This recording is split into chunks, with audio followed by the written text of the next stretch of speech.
Hello बच्चों, आप सभी का हमारे चैनल मास्टरमाइंड क्लासेस में आप सभी का स्वागत है। तो आज हम बात करेंगे परसेंटेज में हम लोग लेक्चर 7 की बात करेंगे। लेक्चर 7 में आपको अलग अलग टाइप के क्वेश्चंस बताएंगे जो एग्जाम के पॉइंट ऑफ व्यू से बहुत ही महत्वपूर्ण होंगे। तो चलिए हम लोग क्वेश्चन 1 करते हैं।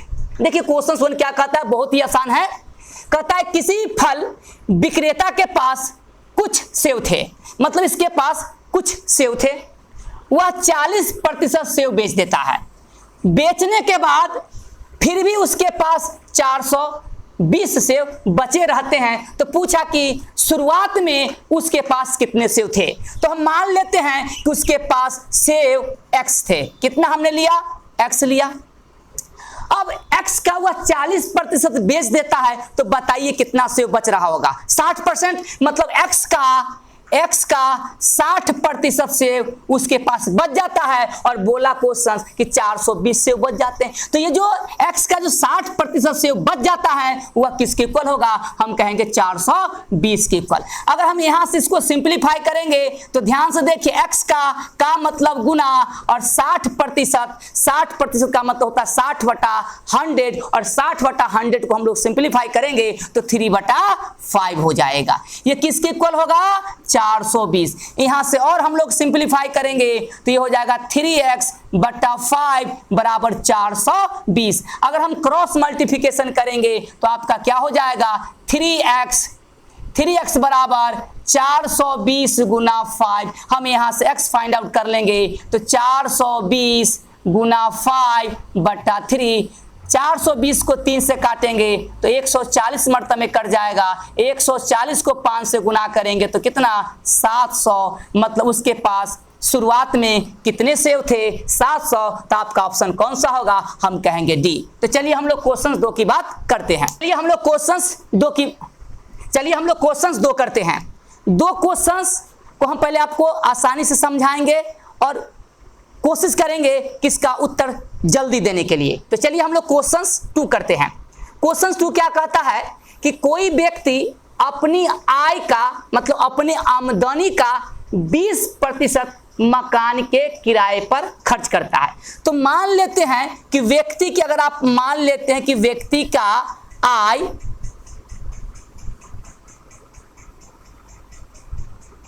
मान लेते हैं x रुपया है। ध्यान से देखिए, तो 20% 100 ही पर बना लेते हैं, 100 पर ही बना लेते हैं। चलिए आसान हो जाएगा।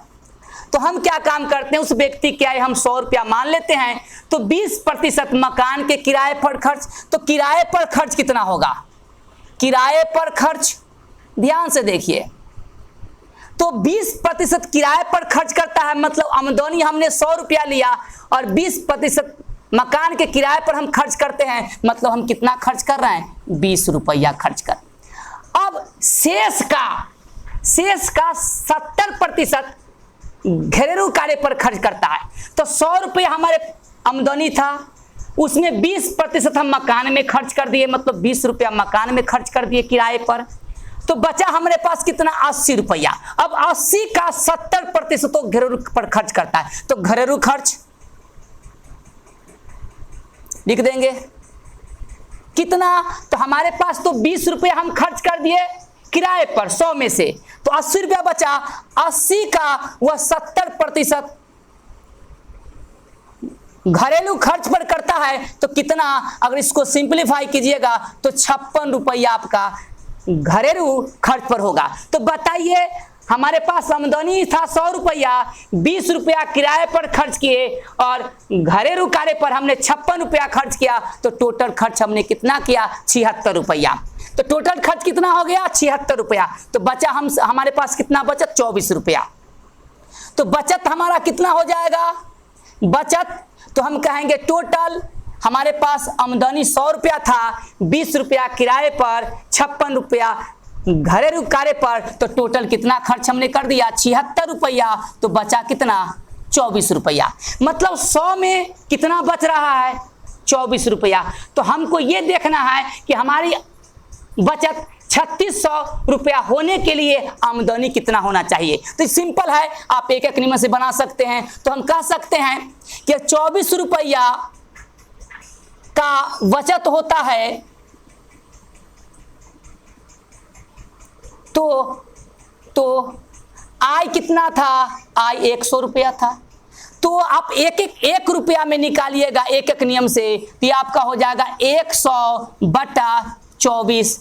तो हमको कितना में निकालना है कि 3600 में 3600 रुपया आमदनी होगा। देखिए हमने क्या काम किया कि 24 रुपया का बचत होता है, तो आय हमारे कितने थे, 100 रुपया थे। ध्यान से देखिए, आमदनी 100 रुपया था, टोटल खर्च 76, बचा कितना, 24। मतलब 24 रुपया का बचत होता है, तो आमदनी कितना था, 100 रुपया। तो हम देखेंगे कि 3600 का बचत करना हो तो आमदनी कितना होगा। तो हमने क्या काम किया कि एक एक नियम का उपयोग किया कि 24 रुपया का बचत होता है, तो आय 100 रुपया थी, तो 1 रुपया में इतना, तो 3600 रुपया में कितना हो जाएगा। तो हम कहेंगे 3600 रुपया में हमारी बचत जो हो जाएगी कितना, तो हम कहेंगे 100/24। ध्यान से देखेंगे तो 1 रुपया में इतना बचत, जो 3600 में कितना हो जाएगा, तो हम कहेंगे 100/24। ध्यान से देखिए 100/24 गुना 3600। यहाँ से हम लोग काट देंगे 12 से, तो 12 आई 36, 300, 12 दूना 24, 100 को 2 से काटेंगे तो 50, तो कितना हो जाएगा 50 गुना 300, मतलब कितना, 15,000 रुपया। उसकी आमदनी कितना होगा, 15,000। आपका ऑप्शन कौन सा होगा, ए होगा। चलिए हम लोग अब क्वेश्चन 3 की बात करते हैं। चलिए हम लोग क्वेश्चन 3 करते हैं। 3 क्वेश्चंस बहुत ही आसान है, आसान तरीका से भी बताएंगे आपको और ट्रिक के माध्यम से भी हम आपको बताएंगे। देखिए क्या कह रहा है कि चीनी के मूल्य में 20% की वृद्धि होती है, तो चीनी की खपत कितने प्रतिशत कम की जाए ताकि उस पर होने वाला खर्च पहले जितना ही रहे। ठीक है, तो ध्यान से देखिए, हम लोग मान लेते हैं कि मान लीजिए कि 1 केजी चीनी का मूल्य हम लोग 100 रुपया ले लेते हैं। कितना ले लिया, ध्यान से देखिए 100 रुपया। ठीक है, तो अगर 20% की अगर वृद्धि हो जाए तो बताइए कि अब 1 केजी चीनी कितना में मिलेगा, 120 रुपया में। तो अब 1 केजी चीनी 20% की वृद्धि होने पर अब 1 केजी चीनी का मूल्य कितना होगा, 120 रुपया। तो क्या कह रहा है कि 20% की वृद्धि कर दे, तो बोला कि कितने प्रतिशत चीनी की खपत में कितने प्रतिशत कम की जाए ताकि जो खर्च हो उस पर कोई प्रभाव ना पड़े। तो हम सोचेंगे कि पहले हमारे पास 1 केजी चीनी का मूल्य 100 रुपया था, 20% बढ़ गया तो 120 हो गया। तो हम ये जानने की कोशिश करेंगे कि 100 रुपया में अब चीनी कितना मिलेगा। तो देखिए हम लिख सकते हैं कि चूंकि 120 रुपया में कितना चीनी मिलता है, तो हम कहेंगे 1 केजी चीनी। तो हमारे पास कितना है, 100 रुपया, क्योंकि आपको खर्च नहीं बढ़ाना है। तो 1 रुपया में कितना चीनी मिलेगा, तो हम कहेंगे 1/120 केजी।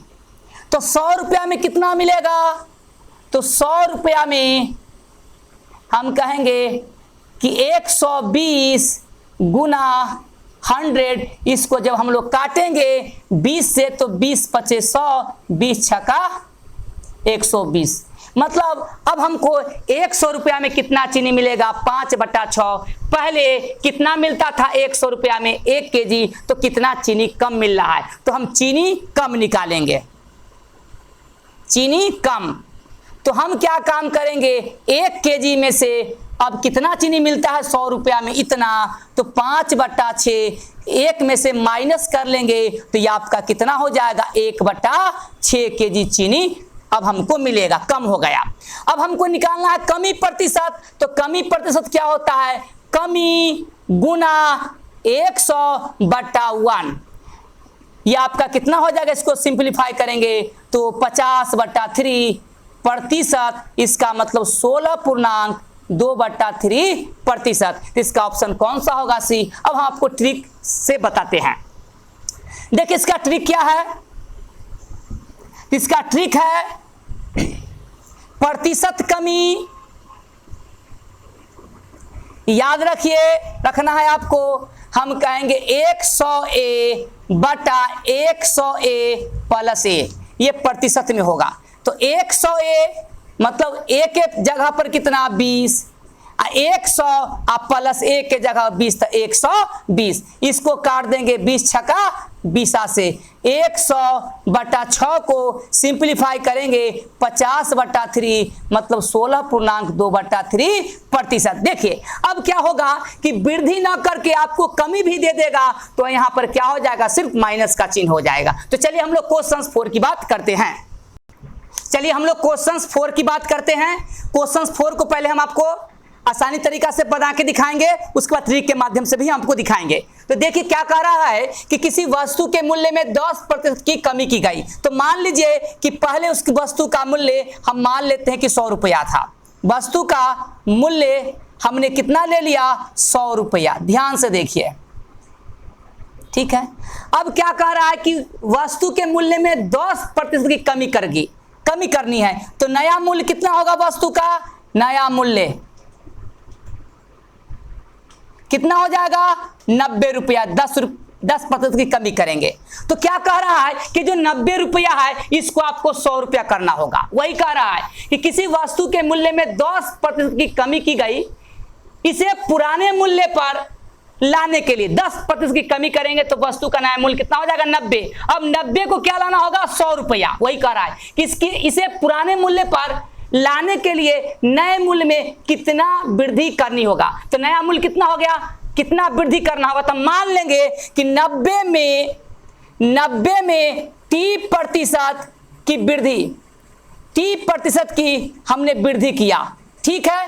तो अगर हमने 90 में 30% की वृद्धि किया तो हम मान लेते हैं उसका मूल्य पहले जैसा 100 रुपया आ गया। यही कह रहा है। तो आपको पता करना होगा कि कितना प्रतिशत, मतलब टी का वैल्यू पता करना होगा। तो 90 में 30% की वृद्धि का मतलब हो जाएगा 90 प्लस 90 का 30% मतलब टी बटा 100 बराबर कितना, 100। ध्यान से देखिए, अब इसको हम लोग सिंप्लीफाई करेंगे तो ये आपका हो जाएगा, हम डायरेक्ट आपको लिख देते हैं, ये हो जाएगा 900 प्लस 9t बटा 10 बराबर 100।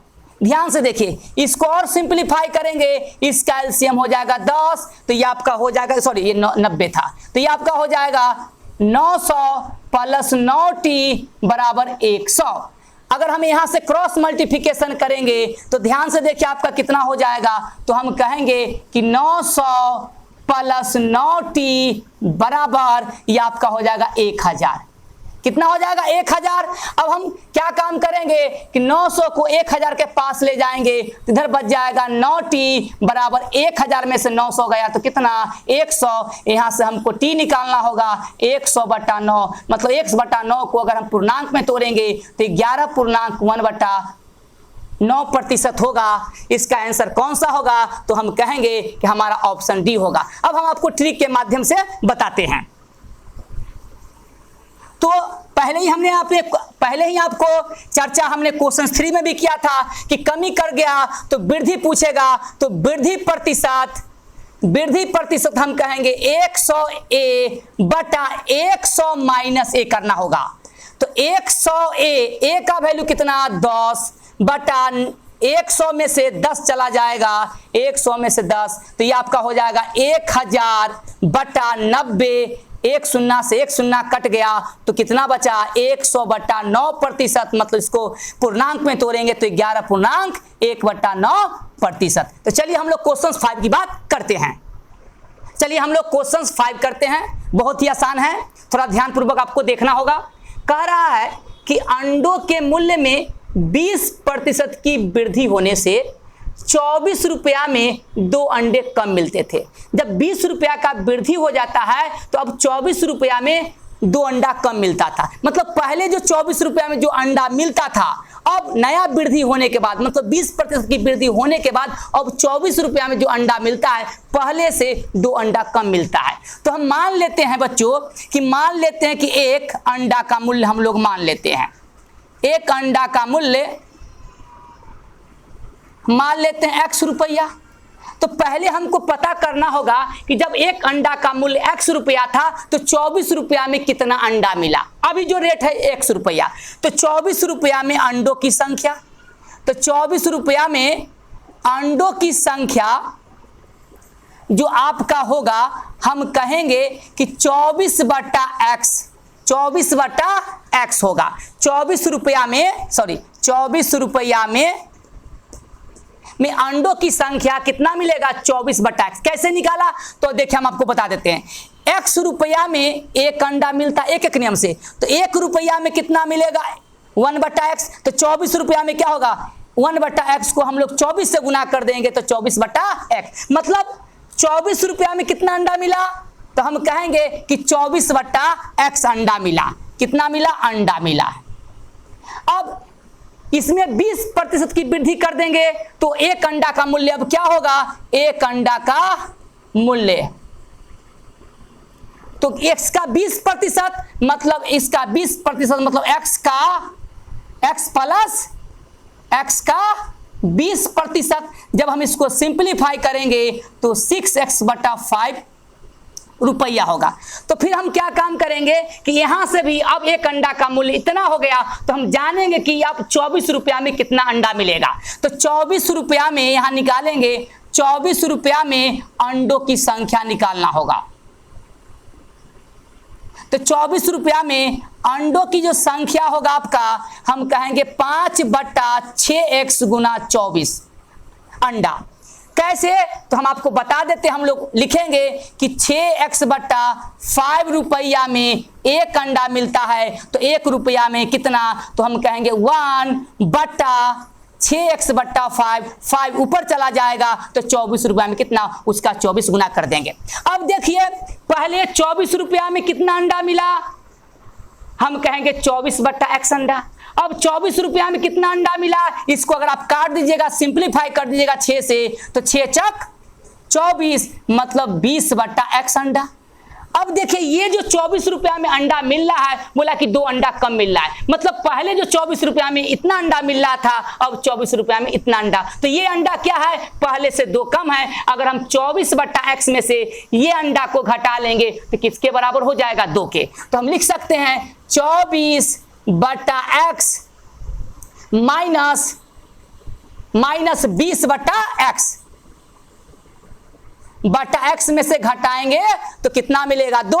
हम यहां से अगर सिंप्लीफाई करेंगे तो ये आपका हो जाएगा 4/x बराबर 2। अगर हम यहां से x का वैल्यू फाइंड आउट करेंगे बच्चा, तो x का वैल्यू हो जाएगा 2। मतलब अब मूल्य कितना, एक अंडा का मूल्य कितना निकल गया, 2 रुपया।